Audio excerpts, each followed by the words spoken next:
I don't know what gives life. Okay, let me not lie. I do know what gives life meaning.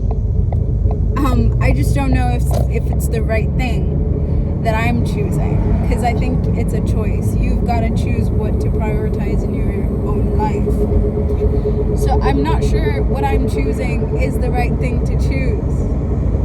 You know? So for example, a couple years ago, I haven't really been focused on material success in the form of like, I haven't really paid attention to if I wanted a career or wanted to get super serious about pursuing my education. And I think part of it is also just because, like,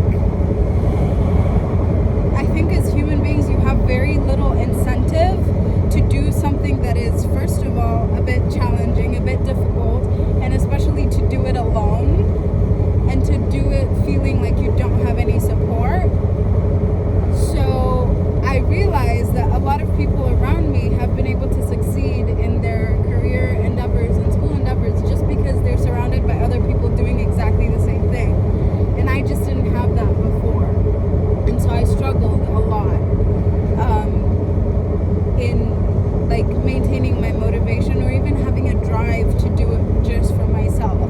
It's easier to do things for other people. It's harder to do them for yourself, even when you know it's something good for you. Why is that?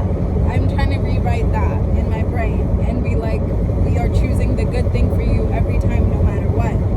But before that's the new established code of conduct of functioning for Naomi Chalaga Chalagui, I have a history of stepping up to the plate only to not go all the way, not to fully trust, not to fully commit, not to fully like put my everything in it, you know? And that kind of sucks. It sucks because I low-key feel like I've lost out on time. And now when I stand right here, and I know I'm still quite young and I still have the time to make up the time that I feel like I've lost, when inherently there you don't really lose time, you just learn lessons. And if you believe in a God who restores time, he will restore that time unto you in a different way. Like, it's all gonna equal out, you know? Live life, breathe air. I know somehow we're gonna get there and it will be so wonderful. That vibe. Okay, my windows are down, so like if I'm yelling, other people in other cars might hear me if their windows are also down too. Okay, do you want to hear me screaming yet? Okay, perfect. So yeah, so those are things that I'm thinking about.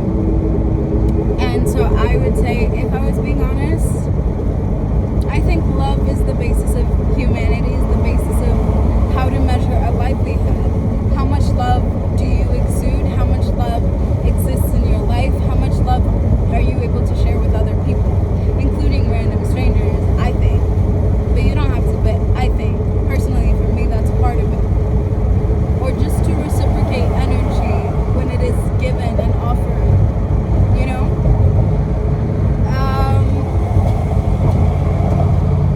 And so I struggle a lot with the perceptions of other people and the perceptions even of myself, because sometimes you make plans and have expectations before you know what that thing will require out of you, and then when you don't match up to those expectations, like, it kind of sucks. It doesn't feel good. It's not fun, you know? So those are just some things that I've got rattling on in this brain of mine. I'm in the summer of 2025. I'm in the mode of discovery. I'm in a space where I'm trusting God for very big things. And I'm getting ready to, like, get super confident about, like, just, like, living life on 100%. And I resent a little bit that it took me this long. I resent a little bit that it took me so long to shake off the dust and shake off the chains and shake off the limitations and the what ifs and the maybe if this, and like, it's taken me too long to shake off all of the doubt and the worry, and I feel like I've wasted so much time in that space, in that place of being afraid and it does nothing but just drain you of your life force energy. It just drains you of the life that you could actually be living, of the things you could actually be discovering, of the ways you could be expanding your capacity even to be as a human being, of the things you could be learning and the ways you could be advancing. You're there afraid, glued to your bed, to your situation, just stuck in the muck and the mire. No creativity on how to get out, no insight as to a plan ahead. I never want to live like that again, and it's so scary. It's scary either way. It's scary to move on and move forward and chase after the life that you have fully envisioned for yourself. It's also terrifying to stay the same. Like, they're both terrifying prospects. Okay? So if I was being honest, I would say I wish there was a manual on how to do this life thing. I wish there was some sort of equalizer, some sort of oh, Naomi, do this and this, but even then, and then have the instructions given to me actually fulfill me and make me feel like I'm actually not just doing, but also just being a person, being the person who is enjoying what they're doing. I want a job where it doesn't feel like work. Is that too much to ask for? I want an existence that is marked by serendipity and even a bit of impetuosity. Like a bit of what's that word? Impulsiveness of oh, my calendar is open and free. Oh, there's a concert in Texas. Let me drive over there on a Friday afternoon. You know, just freedom. I think that's the word. And I know it's been overused. Freedom and liberty and those are overused sentiments because I think it's what we crave inherently as human beings. I think we just know that we're supposed to be free. And so whatever comes forth and tries to put us in a cage or a specific way of thinking and feeling and being that kind of stops our creativity and kind of stops us from expanding in a way that is fluid and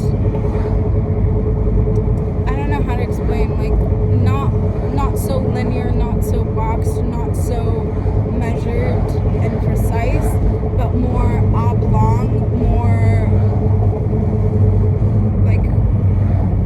intuitive. I think that's the word that I'm looking for.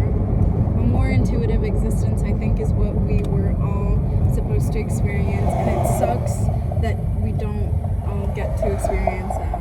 So, those are just some thoughts. I don't know if I should be on this one because it's really sunny right now. So, watch on the end of Palembele.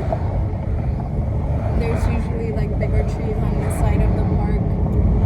So, nienda ntandaze. Nienda nieke mkeka chini and start reading my book and just enjoy the day. Okay? The rest of the evening. And then maybe I'll get to see the sunset in a bit. Yep. That's what we're doing. I'm wondering if I want a smoothie later or a limeade. Or just keep the money in the bank, Naomi. That's also okay. It's also okay to just keep the money in the bank. Do you feel that? Do you hear all the little crickets? Look at how pretty it is. Like those people? Yep, that's what I'm about to do. I'm happy that there are girls here today. Hey, I'm leaving here around 8. Oh. Okay. So what do you want from me? What do you want? Should I ask?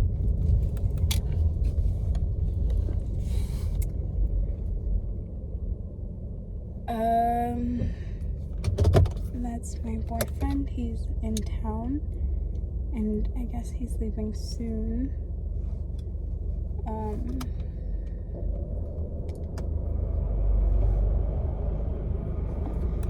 Okay, bye. I think that's all I had to say. Okay, Shanana. Another day. Bye. I love you so much. God loves you more.